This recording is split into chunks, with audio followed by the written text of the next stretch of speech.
En un principio, la oposición podría externar su apoyo a la reforma constitucional para que la Guardia Nacional pase a ser las Fuerzas Armadas Permanentes, una iniciativa precisamente de Morena, que puede ser respaldada por la oposición en la actualidad debido a este problema que hemos tenido.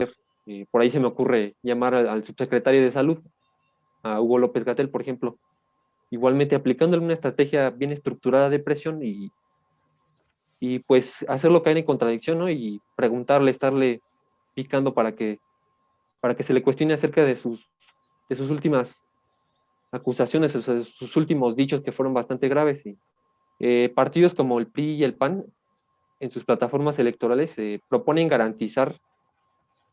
una garantía a nivel constitucional de la suficiencia de medicamentos y pruebas preventivas ante una contingencia que se presente de carácter ya sea nacional o internacional. Son tres, ¿no? La pregunta parlamentaria, es decir, bombardea al presidente con preguntas que no sean ciertamente fáciles de responder y que caigan en contradicción, como decía Marco el episodio pasado, en una especie de juicio, ¿no?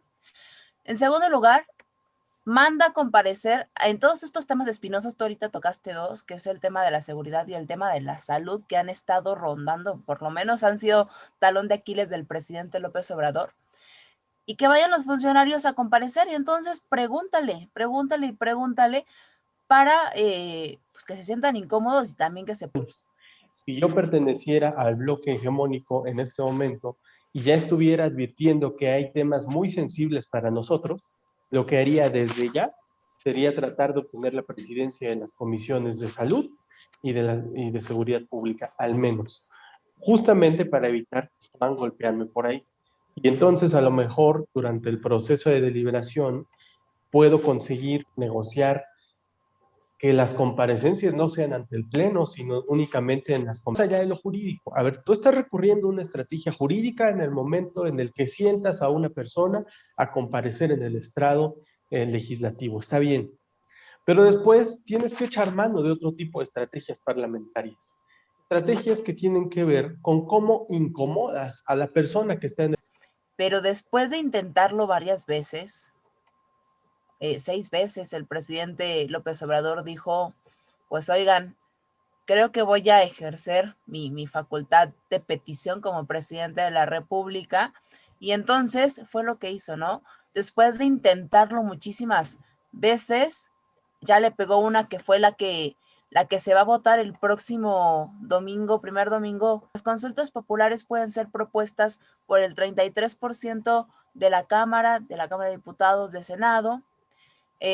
Los números los tienen, pero comiencen a negociar porque también tiene que ser aprobada por el 50% del Pleno. Con mayoría simple se aprueba ya después de que se haya declarado su constitucionalidad o no. La oposición puedan proponer una estrategia agresiva con consultas populares, preguntas parlamentarias, comparecencias, propuestas legislativas y consolidarse como un bloque fuerte que no solamente critica, sino también propone, y propone tanto que trae el respaldo de la población a través de la legalidad y la legitimidad de los temas que traen en sus planes. ¿Cuál será la opinión de la población en general acerca de tener como garantía constitucional la suficiencia y gratuidad, universalidad de salud, de vacunas, de medicamentos, incluso de pruebas preventivas de PCR ante contingencias nacionales o internacionales?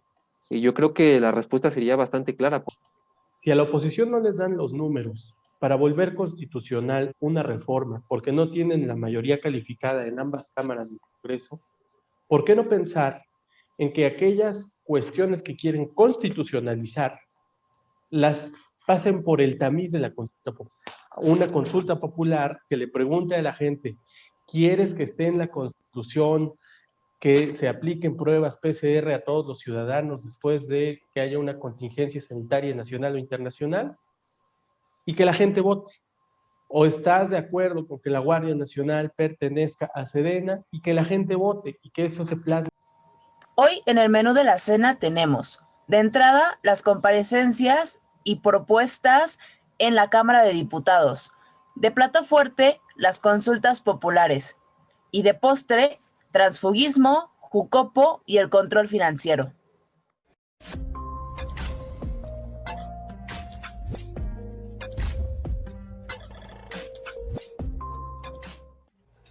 Este no es un podcast de opinión política. Aquí ofrecemos propuestas concretas a los problemas de la semana y anticipamos cuáles serán los nuevos en los próximos días. Somos Demolitics, consultoría parlamentaria.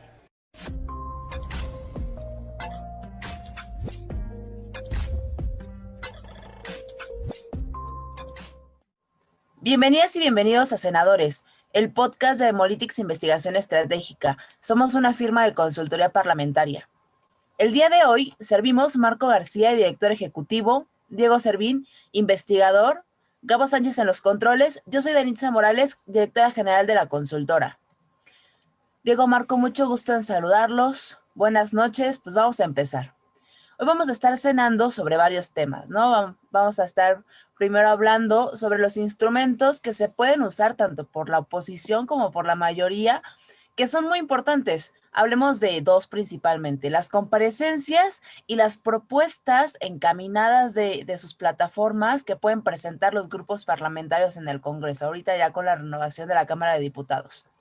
Luego, de una joyita que son las consultas populares y que bien utilizadas pueden ser un instrumento ciertamente valioso. Ya no tanto para Andrés Manuel, sino ahorita hemos explorado en el episodio pasado que puede ser una buena carta para jugar por parte de la oposición. Y por último, lo que se espera en la Cámara de Diputados electa. Pasada la sesión, su sesión constitutiva, vamos a ver si habrán transfugismos para cooptar la mesa directiva, la Jucopo, y si también se va a amagar con el control financiero. Bueno, eso ya lo veremos, ¿no? Diego, ¿te parece si comenzamos primero? Si das un poquito de contexto, porfa. Hola, ¿qué tal, Anitza, Marco? Muy buenas noches. Así es, comenzamos con esta entrada, ¿no? El informe presidencial y se abre la ventana para plantear preguntas parlamentarias eh, en las próximas semanas, en los próximos meses. Así también puede ser esta herramienta aprovechada para presentar de parte de la oposición, pues algunas de sus propuestas, ¿no? En este sentido, esta estrategia o esto que se avecina también puede ser aprovechado en la coyuntura actual, enfocada en dos principales crisis que atraviesa el país. La primera de ellas es el contexto de la violencia que hemos estado viviendo en las últimas semanas.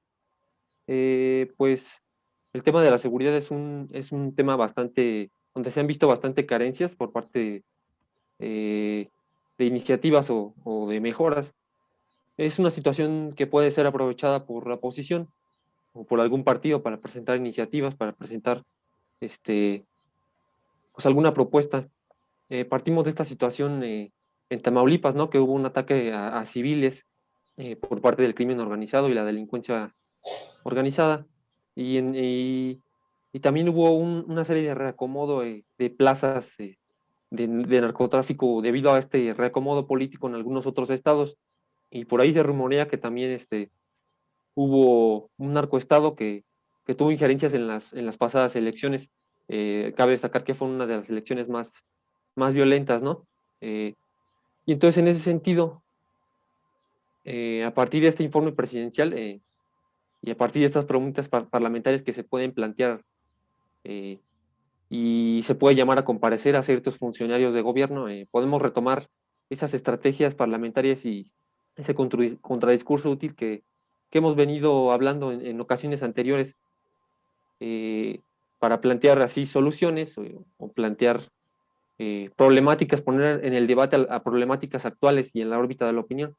Esto puede ser muy bien aprovechado por la oposición, ya que desde el discurso, en un principio, la oposición podría externar su apoyo a la reforma constitucional para que la Guardia Nacional pase a ser las Fuerzas Armadas Permanentes, una iniciativa precisamente de Morena, que puede ser respaldada por la oposición en la actualidad debido a este problema que hemos tenido de seguridad. Y bien lo habías comentado, las plataformas electorales juegan un papel importante porque esta investigación que habíamos realizado en Demolitics, nos pudimos dar cuenta que la oposición específicamente el Partido Acción Nacional, venía planteándose una atención en esta problemática de seguridad. El país, por ejemplo, el país, por ejemplo, necesita una propuesta muy sólida en la que precisamente el Partido Acción Nacional ha insistido, que es como solución y estrategia fortalecer de manera económica las policías y aumentar los recursos destinados a seguridad de los estados y de los municipios. Ya en la práctica, igualmente esto puede ser utilizado por la oposición o por cualquier partido, ya que se puede aprovechar, como bien lo comentaste, estas preguntas parlamentarias y este informe presidencial para llamar a comparecer a funcionarios de gobierno. Por ejemplo, no sé, en este ámbito de la seguridad se me ocurre llamar a comparecer a la secretaria de seguridad, pero bajo una estrategia muy bien planteada y bien estructurada, una estrategia de presión, eh, que ya en los resultados de comparecencia, dependiendo de lo que se le pregunte y de lo que diga, pueda tener una difusión mediática, ¿no? De su dicho, de su contradicción, de lo que vaya saliendo ahí en esta comparecencia. Y bueno, otra crisis que atraviesa el país en estos momentos es el tema de salud. Igualmente hay que seguir con la misma línea, combatir propuestas pues ante una carencia que ha tenido el Estado y el actual gobierno, ¿no? Que es el desabasto de medicinas, de vacunas y de medicamentos en general, pero específicamente también hemos vivido un desabasto de medicinas oncológicas y por ahí ciertos funcionarios de gobierno han lanzado acusaciones graves de intentos golpistas. Y bueno, hay que combatir estos discursos y convertirlos en estrategias, ¿no? Hay que aprovechar de nuevamente estas preguntas o este informe de gobierno que está próximo, esta comparecencia, para llamar de nueva cuenta a comparecer. Por ahí se me ocurre llamar al subsecretario de Salud, a Hugo López Gatell, por ejemplo, igualmente aplicándole una estrategia bien estructurada de presión y pues hacerlo caer en contradicción, ¿no? Y preguntarle, estarle picando para que se le cuestione acerca de sus últimas acusaciones, o sea, de sus últimos dichos que fueron bastante graves y desde la presión crear esa estrategia nuevamente y hacer una difusión mediática de lo que diga, ¿no? De lo que vaya a contestar a lo que se le vaya a preguntar. Y bueno, igualmente la oposición en este sentido ha planteado estrategias muy claras para subsanar el sector salud, donde el Estado ha sido bastante carente. Igualmente en las plataformas electorales hemos encontrado iniciativas encaminadas a dar atención a enfermedades de alto impacto económico, como lo son precisamente el cáncer, la diabetes y enfermedades cardiovasculares. Partidos como el PRI y el PAN en sus plataformas electorales proponen una garantía a nivel constitucional de la suficiencia de medicamentos y pruebas preventivas ante una contingencia que se presente de carácter ya sea nacional o internacional. Es aquí donde podemos nuevamente aprovechar estas cuestiones donde el Estado ha sido carente y donde la oposición puede aprovechar para que así presente propuestas, iniciativas, ¿no? Como forma de estrategia y pues que sea un contradiscurso aprovechando la situación actual y que no queden mal parados nuevamente. Lo que te estás diciendo, Diego, si bien entiendo, es, ojo oposición, tienes 3 instrumentos muy importantes que deberías de explotar para generar una estructura, si quieres verlo así, o para generar una estrategia muy fuerte desde la oposición, que son 3, ¿no? La pregunta parlamentaria, es decir, bombardea al presidente con preguntas que no sean ciertamente fáciles de responder y que caigan en contradicción, como decía Marco el episodio pasado, en una especie de juicio, ¿no? En segundo lugar, manda a comparecer en todos estos temas espinosos. Tú ahorita tocaste 2, que es el tema de la seguridad y el tema de la salud, que han estado rondando, por lo menos han sido talón de Aquiles del presidente López Obrador. Y que vayan los funcionarios a comparecer y entonces pregúntale para pues que se sientan incómodos y también que se pueda hacer eso. Pero aunado a todo eso, lo que tú dices es también sea una oposición propositiva, ¿no? Ya las tienes, están en tus plataformas electorales, solo es cuestión de que las presentes en el Congreso y lleves un proceso de acompañamiento para que puedan discutirse y posteriormente votarse y aprobarse, ¿no, Diego? Claro que sí, así es. Hay que aprovechar estos tres mecanismos que tenemos ahorita, y sobre todo porque estamos atravesando estas dos crisis donde, pues sí, son temas espinosos que le han golpeado bastante fuerte al actual gobierno. ¿Va? ¿Algo que quieras agregar, Marco? Sí, yo lo que diría es, hay varias cosas que se tienen que configurar antes de que podamos hablar de este escenario de comparecencias, de preguntas parlamentarias, y es ver cómo van a quedar integrados los grupos parlamentarios para a partir de eso, cómo se integran las comisiones. Si yo perteneciera al bloque hegemónico en este momento y ya estuviera advirtiendo que hay temas muy sensibles para nosotros, lo que haría desde ya sería tratar de obtener la presidencia de las comisiones de salud y de seguridad pública, al menos, justamente para evitar que puedan golpearme por ahí. Y entonces a lo mejor durante el proceso de deliberación puedo conseguir negociar que las comparecencias no sean ante el Pleno, sino únicamente en las comisiones, donde si obtengo la presidencia y se mantiene la representación proporcionalmente en ellas, pues también tendré mayoría. Entonces, eh, creo que la oposición en este momento tendría que estar pensando de qué manera puede negociar para poder ocupar estos espacios que van a ser muy importantes. Si no los consigue, difícilmente podrán obtener toda esta estrategia mediática de la que hablaba Diego, de la que refrendaba Anitza. Eh, necesitan pelear desde ya por la presidencia de esas comisiones. De otro modo, difícilmente van a ser escenarios incómodos y van a ser como días de campo, ¿no? Muchas veces compareció el subsecretario Gatell el año pasado, tanto en la Cámara de Diputados como en el Senado, y fueron fiestas para él, ¿no? Llegó, le plantó la cara a la oposición, les dijo lo que quiso, incluso llegó a insultar la inteligencia de los y las senadoras de oposición, y no pasó absolutamente nada.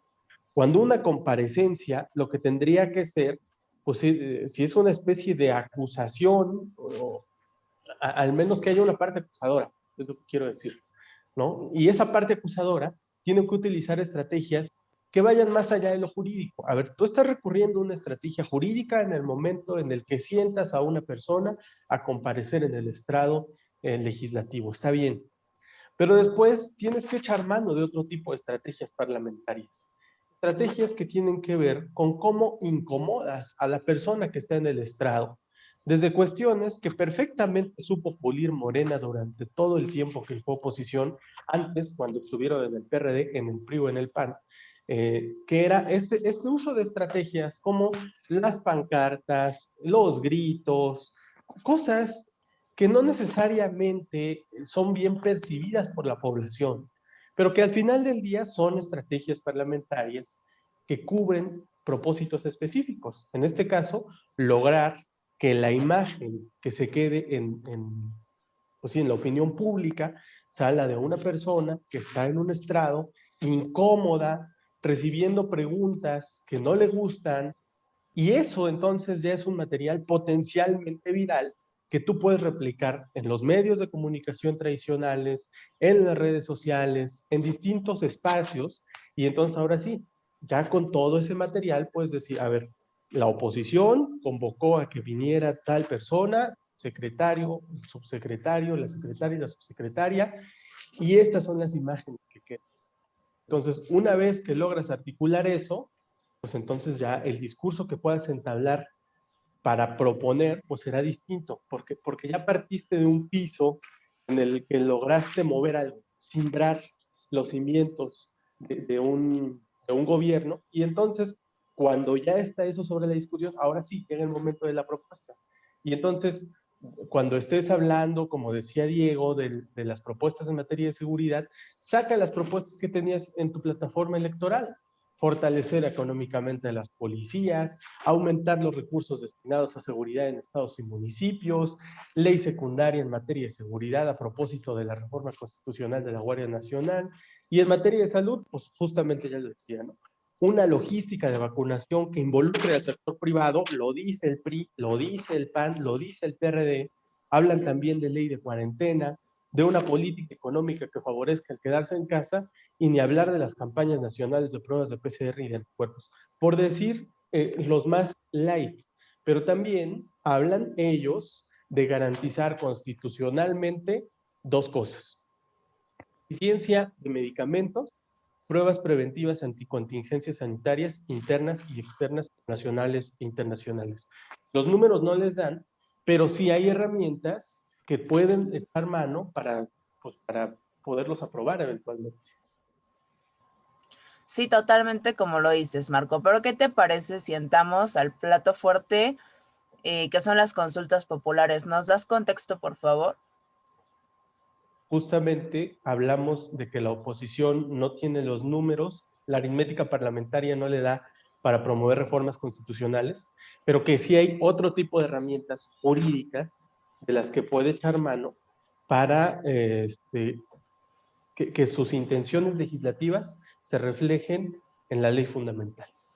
Una de ellas es el tema de la consulta popular, perfectamente. Son tres sectores los que pueden proponer una consulta popular constitucional, no estas consultas a manos alzadas que se llegan a hacer en algunos eventos y se toman como si fueran una herramienta constitucional, sino más bien las que establece el artículo 35, ¿no? ¿Quiénes pueden convocar una consulta popular? El presidente de México, el 33% de cualquiera de las cámaras de la Unión y el 2% de personas inscritas en la lista nominal. Entonces, ya sabemos que para que una consulta sea vinculante, necesitas el 40% de participación ciudadana. También sabemos que es un proceso biinstancial. Decimos, hay tres órganos que pueden interponerla, bueno, dos órganos y un grupo de personas. Si lo interpone el presidente, tiene que pasar por las dos cámaras. Si lo interpone el 33% de cualquiera de las cámaras, tiene que pasar por la Cámara de Diputados y por el Senado. Pero si lo interpone el 2% de las personas inscritas en la lista nominal, entonces no tiene que pasar este proceso instancial. Directamente pasa a la validación constitucional que hace la Suprema Corte de Justicia, se ahorran este paso y entonces ya se vota el 1 de agosto. Entonces, nosotros en Demolitics hemos venido haciendo un seguimiento de cuántas consultas populares se han tratado de promover desde que López Obrador asumió la presidencia en 2018 y destacamos que hay 11 consultas populares, ¿no, Danitza? Sí, justamente. Y al respecto decirte que 9 han sido propuestas desde el Senado de la República, 2 de la Cámara de Diputados, y pues todas giran en torno a temas del presidente, ¿no? El tema de enjuiciar a los presidentes pasados, del aeropuerto de Texcoco, de Santa Lucía, pero pues bueno, después de todas las que estuvo probando, porque fíjate, la ruta que se siguió fue a través de firmas ciudadanas, o sea, del 2% de ciudadanos que promovieran estas consultas populares, pero después de intentarlo varias veces, 6 veces, el presidente López Obrador dijo, pues oigan, creo que voy a ejercer mi facultad de petición como presidente de la República. Y entonces fue lo que hizo, ¿no? Después de intentarlo muchísimas veces, ya le pegó una que fue la que se va a votar el próximo domingo, primer domingo del mes de agosto. Pero pues decirles que no fue un proceso fácil, más bien fue un proceso de descubrimiento, porque también esta idea de la democracia participativa es nueva. Y entonces lo que sucedió, más o menos como la parte esta del proceso legislativo, fue el siguiente. En septiembre, el 15 de septiembre, AMLO, desde su papel de presidente, formula una petición a la Cámara de Senadores para que se pudiera hacer esta consulta popular, justamente por el tema del enjuiciamiento a los expresidentes, ¿no? Después, en octubre, el 1 de octubre, la Corte dice, ok, nos vamos a pronunciar sobre la constitucionalidad de la pregunta, y entonces ahí es cuando la reformula y dice, a ver, como tú la estás proponiendo, que era un chorote, si se acuerdan, no la podemos pues mandar a votación para las personas y que puedan elegir ellos sí o sí no, sino que la vamos a reformular. Entonces la reformulan y ya queda algo así como ¿estás de acuerdo o no estás de acuerdo? Y ya traen los dos recuadritos, ¿no? Sí o no. En que se lleven a cabo unas acciones en apego al marco legal y constitucional para emprender un proceso de esclarecimiento de las decisiones tomadas en los años pasados, o sea, se refiere a los presidentes pasados, a los actores políticos pasados, y la finalidad es garantizar la justicia y los derechos de las posibles víctimas. No es otra cosa más que juicio a expresidentes, ¿no? Y entonces, ya que lo reformuló la Corte, unos días después, la regresa al Senado de la República, se aprueba en la Comisión de Gobernación, que si nos acordamos en ese momento, en octubre del 2020, estaba encabezada por Mónica Fernández, la que fue presidenta del Senado la legislatura anterior, ¿no? Un día después se votó ante el Pleno. Se aprobó con 64 votos de 128 y se turnó la minuta a la Cámara de Diputados. Lo que se califica en este proceso es la procedencia y la trascendencia nacional de la consulta o de lo que se vaya a preguntar en la consulta. Como es un proceso, bien lo mencionaba Marco, biinstancial, después de votarse en la Cámara de Senadores, se va a la Cámara de Diputados y entonces la Cámara de Diputados en octubre, igual el 20 de octubre, lo aprueba en la Comisión de Gobernación y Población de la misma Cámara de Diputados. Y después 2 días se aprueba ante el Pleno, se pasa al Pleno, se vota y se aprueba con 272 votos de 500. Pasado eso, se manda al Diario Oficial de la Federación y el 28 de octubre se publica en el DOF.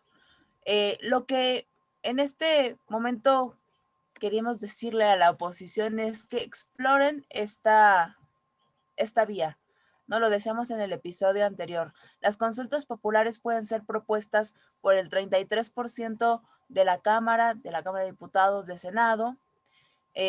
Los números los tienen, pero comiencen a negociar porque también tiene que ser aprobada por el 50% del Pleno. Con mayoría simple se aprueba ya después de que se haya declarado su constitucionalidad o no, y para que pueda publicarse en el Diario Oficial de la Federación. Entonces, la consulta popular no es algo que le haya funcionado a Morena desde el día 1, desde su primer intento. Más bien tuvo que pasar por varios ensayos, a lo mejor prueba y error para ver cómo funcionaba. Finalmente, como les funcionó, fue a través de la petición presidencial. Es una vía que pueden ir explorando y afianzando para que desde la oposición puedan proponer una estrategia agresiva con consultas populares, preguntas parlamentarias, comparecencias, propuestas legislativas y consolidarse como un bloque fuerte que no solamente critica, sino también propone, y propone tanto que trae el respaldo de la población a través de la legalidad y la legitimidad de los temas que traen en sus plataformas electorales. ¿Cómo ven, chicos? ¿Creen que sea algo que puedan proponer desde la oposición o no? Pues ahí tenemos un nuevo mecanismo, ¿no? Ya veníamos mencionando con anterioridad algunos por ahí, y este es uno nuevo que puede ser explorado por la oposición, así como lo ha hecho el actual gobierno.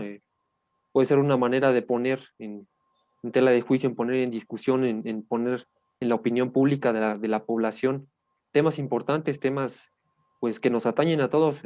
Por ahí bien lo decía Marco. Ahorita la carta más fuerte es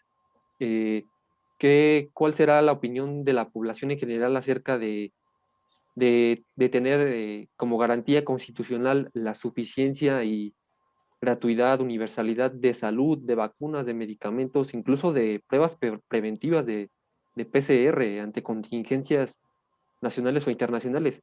Y yo creo que la respuesta sería bastante clara por parte de la población. Eh, Como bien lo dijiste tú, Danitza, esta podría ser una manera de legitimar, de justificar iniciativas por parte de la oposición que pueden ir encaminadas hacia ese llamado que pueden hacer a su electorado, ¿no? Para que lo respalden en este sentido. Yo creo que esta es una forma que ha sido muy poco explorada, y también es una forma que tienen de demostrar que no le tienen miedo a la democracia participativa, como se ha dicho. Es que en ese sentido, Diego, lo platicábamos fuera del aire antes de entrar aquí.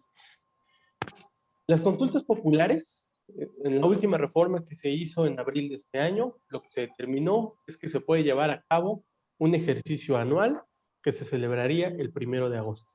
Entonces, si entiendo bien el planteamiento que están haciendo ambos, es el tema de que, ok, si a la oposición no les dan los números para volver constitucional una reforma, porque no tienen la mayoría calificada en ambas cámaras del Congreso, ¿por qué no pensar en que aquellas cuestiones que quieren constitucionalizar las pasen por el tamiz de la consulta popular?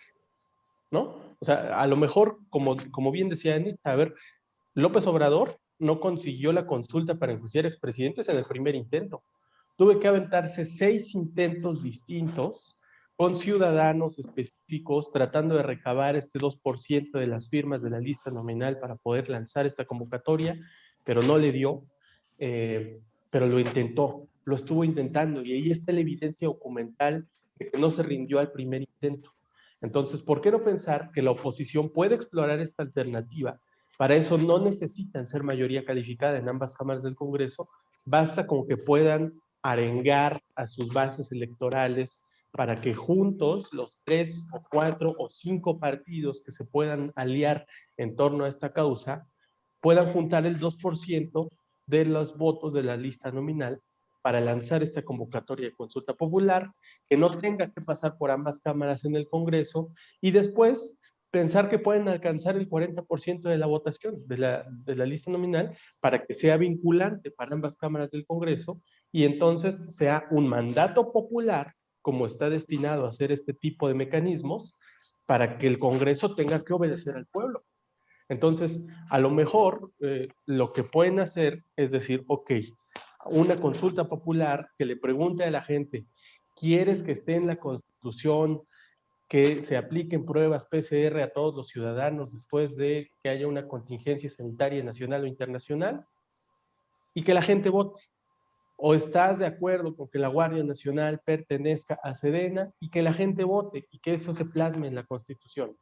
Entonces, si no funciona esta estrategia, como no le funcionó al presidente López Obrador, pues pensar que también tienes otro mecanismo que es juntar el 33% de los miembros de cualquiera de las cámaras, en ambas cámaras los tienen, y seguir intentando. Y es que incluso cualquier bloqueo que pueda venir desde el gobierno, a ti te sirve para argumentarle enfrente del Tribunal Popular del que hemos venido hablando. ¿Saben qué? Nosotros lo intentamos. Como oposición tratamos de que le preguntaran a ustedes si querían que la Guardia Nacional perteneciera a Sedena, pero el gobierno no lo permitió. Como oposición intentamos constitucionalizar el abasto de medicamentos, pero el gobierno no lo permitió. Y eso lo utilizas en tu estrategia mediática, en spots, en comerciales, en radio, en prensa, en TV, en todos lados, y eso a la larga sí terminará por mermar algo del voto duro de Morena, que al final tienes que ir por él. Ya se vio en estas elecciones que quedándose nada más con la clase media no basta. Hay que ir por ese voto duro del presidente López Obrador, y qué mejor manera que utilizando estos recursos de participación ciudadana. Muy bien, chicos, ya para cerrar, Marco, ¿qué te parece si nos dices qué es lo que viene para la Cámara de Diputados electa, qué es lo que podemos esperar? Va a haber transfugismo para cooptar órganos directivos, amagar el control financiero. ¿Qué es lo que se viene antes y después de la sesión constitutiva de la 65 legislatura? Primero, en los últimos días de agosto, los grupos parlamentarios tienen que reportar cuántos miembros van a tener. ¿Tienen que ser los mismos que resultaron electos? No necesariamente. Puede haber transfugismo antes de que tengan que hacer esta declaratoria de cuántos miembros tiene cada grupo parlamentario. Y empieza a circular el rumor de que Morena podría cooptar a los legisladores de sus partidos aliados, particularmente el PT, pero también puede ser el Verde, durante un día, como Diego nos lo venía planteando desde sesiones atrás, a lo mejor un solo día en el que estos legisladores que pertenecen a otro partido digan que son de Morena, para que Morena por sí solo ostente la mayoría absoluta. Y si ostenta la mayoría absoluta, entonces lo que dice la legislación parlamentaria es que tendría la presidencia de la Junta de Coordinación Política, pero no solamente un año, sino los 3 que dure la legislatura. En principio, la Junta de Coordinación Política tiene que ser de presidencia rotativa, pero si un solo partido tiene el 50% de los votos más uno, pues entonces podrá tenerla durante los 3 años. Y ahí aplica lo que veníamos platicando, ¿no? Digo, ¿cómo puede, a través de la presidencia de la JUCOPO, designar cuántos recursos le van a corresponder a cada grupo parlamentario y entonces ahora sí, en negociar desde ahí?